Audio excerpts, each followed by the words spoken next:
I have a particular automobile.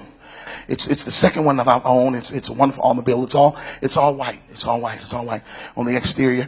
Black matted rims with an insignia on each of the rims. Each of the rims. When you look in the car is all black on the interior, and it's trimmed in white. It's trimmed in white, and then it has an insignia on each of the headrests. It's stainless steel, everything stainless steel. Even the gas cap is stainless.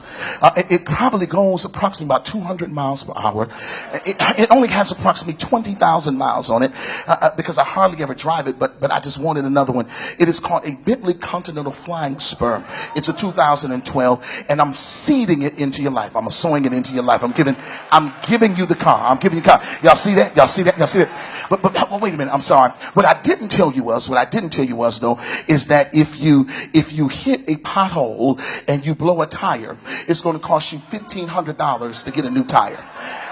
But what I didn't tell you is that if you bend the rim, it's going to cost you about $2,500 to get another rim. What I didn't tell you is that every 10,000 miles, you got to take it and get a service, like an oil service. Every 10,000 miles, it's going to cost you between $3,500 and $5,000 to get it serviced. What I didn't tell you is that if you hit a pothole and you blow the tire and somehow, some way you knocked the suspension out, you got to get the suspension redone. And if it messes up the hydraulic system, it's going to cost you $15,000 just to get that one piece repaired. So because you hit one of these potholes coming to church, now you are out of $20,000 just to fix the car so that you can drive it all over again. Now let me pause for a minute. When I told him I was seeding the car in his life, he was like, woo, woo, woo. But when I began to tell him how much it costs, his hands ain't moved. Y'all missed it. I'm trying to get you to understand that that's what God does. See, what ends up happening is that whenever God gives you something that you don't have the capacity to handle, what was supposed to be a blessing in the beginning will end up being a curse because you don't have the capacity to hold. That's why you need to learn how to wait for God to bring you what you desire. And you need to say, God, if I ain't ready for it, don't bring it to me, because I don't want to mess up and miss my blessing and end up being cursed in the process. What God is trying to do in the process of adjustment in your life is he needs to remove you from what's comfortable. If you know anything about blind individuals, in order for them to navigate, they have to be in comfortable surroundings. Because if they are not familiar with the surroundings that they are in, being blind, watch this, they'll end up bumping into stuff and having some self-inflicted wounds. That's going to sink in a few minutes. In other words, beloved brothers and sisters, a blind person has to know that it's 9 steps to the kitchen.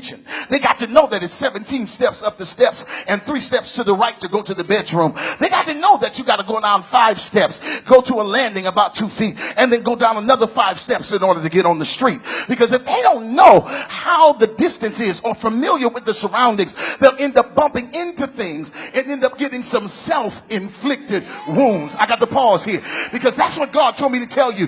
He said, stop trying to navigate in surroundings that's unfamiliar. Because what ends up happening is that you end up hurting yourself and end up trying to blame somebody else. Y'all looking at me strange. I'm about to drop a bomb up in here. They told you that Negro wasn't no good. They told you that Negro wasn't going to work. They told you that he didn't take care of his other 2 kids. So what made you think that he was going to take care of the one job was going to have together? Because you was blinded in love. You end up bumping into something that caused you some self-inflicted wounds.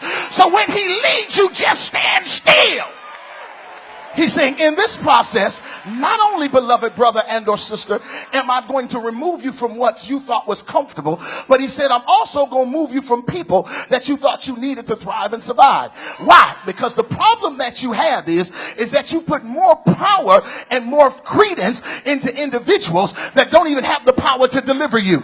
So I'm trying to get you to a place where you don't have to worry about if they're going to be there for you or not. I'm going to move you into a posture and in a place where the only real constant in your life is going to be me. I'm going to show you that if everybody else walk off and leave you, I'll never leave you, nor will I forsake you. I'll stick with you to the ends of the earth. Mother and father may forsake you, but I'm always going to be